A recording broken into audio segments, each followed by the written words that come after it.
everybody. We are excited today to share some exciting new work on the innovation side of Cascade Web Development and our platform Evergreen. I'm joined here this morning by Stefan Brewer, our technical director, and Simon Hart, our creative director.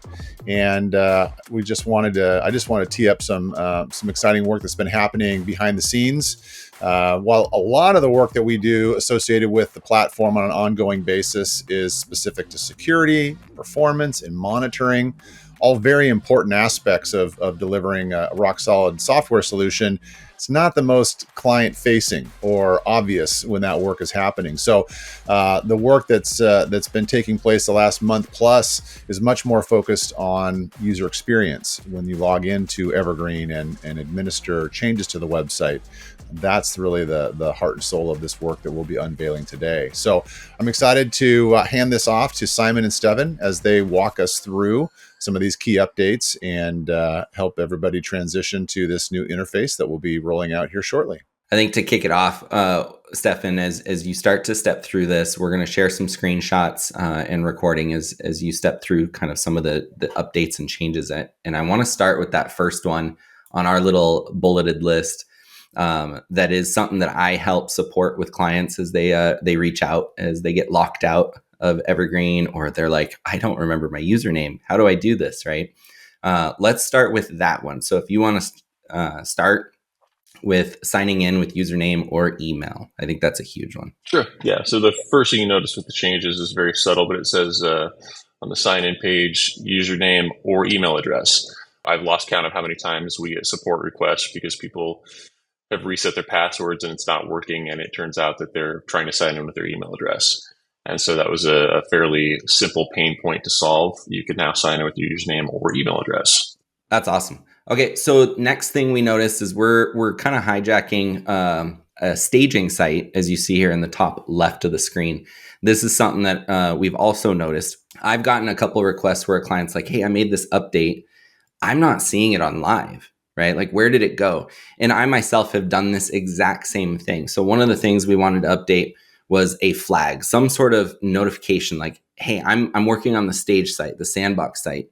Why is this update not on the live site? So if you want to talk about what we did there, just as a visual cue, so you understand you're on staging, not live. Yeah, again, a fairly simple change is simply that we show you at the very top in big, bold red that you are, in fact, on the staging site, not the production site.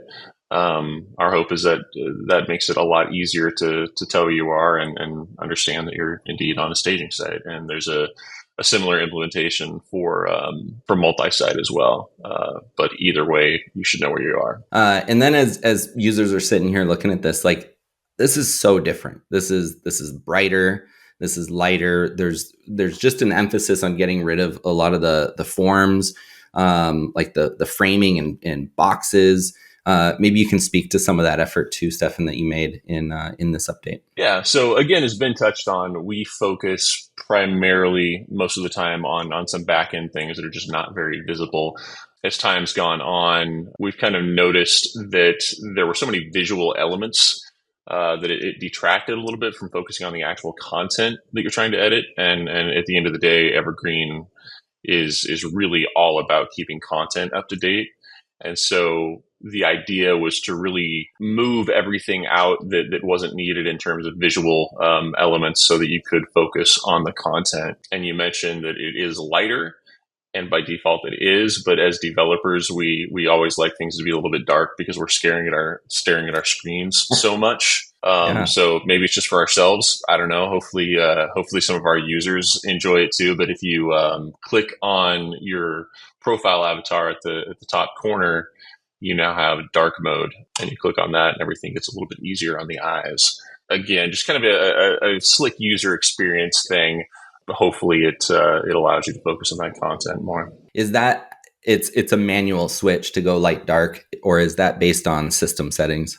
Right now it's manual. We're defaulting for now to light mode, just so we don't shock anybody and somebody logs in and is not sure what's going on. But I think over time we'll probably transition that to system. One of the other, one of two other big shifts that I see here is what we're calling like module groups. So now users are having the opportunity to actually group modules in a kind of an accordion or a collapsible menu kind of display where, a lot of our clients, that menu list or the module list goes down a whole page. You actually have to scroll to get to every module. So now we have a grouping mechanism that allows them to group them in or content, maybe driven efforts.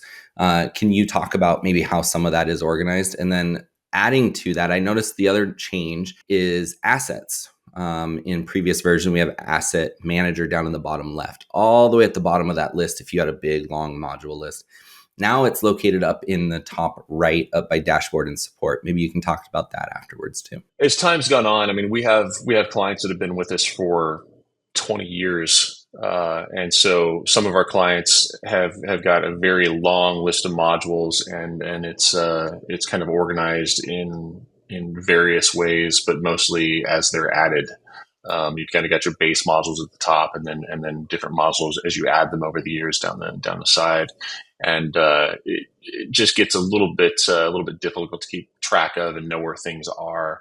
And so what we've done here is added, like you said, module groups so that we can organize fairly flexibly. What you see here is kind of a default setting, but we can go and modify or add module groups and add your specific modules to those groups. So you could have a products group and add any related modules in there, depending on the site. And so as you can see here, they're collapsible. So if you only ever work in 3 or 4 modules, we can have a group that we keep those modules in, and you can expand them. Another thing is if you don't like the order within the module groups, you can actually click and drag those modules around within the group. Oh, cool. And if a specific user, extending that a little bit, wants the module groups in a different order, the module groups themselves are also able to be resorted. I can drag base content above modules, or I can have modules above content. It's just a matter of preference. Something worth mentioning here, whatever the state of your modules are, meaning if I've got base content open and I've got pages open, expanded, and say I've gone to edit a specific page, if I get signed out or I open up a new tab, it's actually going to remember the state of those things. And so whereas the old version, as soon as you were signed out or logged out, or if you open another tab or something, you're kind of starting from scratch as far as what's open and expanded and what's not. This will actually remember and take you right back to where you left off. And again, where we had the asset manager at the bottom here, like Simon said, we've got that at the top now, along with navigation for support and dashboard. We just felt that the assets, again, at the very bottom there, it was just kind of out of the way and almost a little bit random where that placement was. And more problematically, if you did have too many modules, it was just a little bit awkward to interact with that. And so we hope that by putting it at the top there, it's just a much more intuitive place to get to it from. And then to reiterate, or at least iron this out, me as a user, if I reorder within the module groups or even in my module groups, is that account specific? Is that going to affect everyone's experience, or is that only on my user account? Like I'm setting it up for myself. How does that work? Yeah, that's only you. You can have your modules within a group in a certain order, your module groups within a certain order, and that's not going to affect the order in which I see them or in which Ben sees them, for example. Yeah, I mean, I think we touched on everything in there. I think ultimately the overall goal is just this constant innovation, right?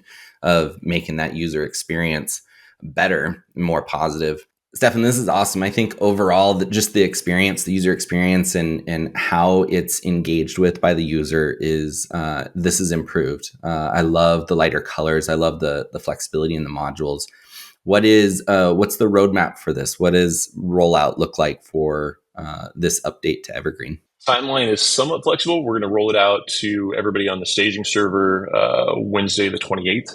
And then depending on how that goes, we'll roll it out on production fairly soon after that. We like to test everything across all of stage just to make absolutely sure. But we've been testing most of this for a little while and are pretty confident that's going to go smoothly. And I think one of the last messages, at least that I would want to add in for any of the listeners and all the users out there would be, we're looking forward to hearing your feedback, right? Like we want to know what your experience is with it. And even other ideas or input that you have for how you use it.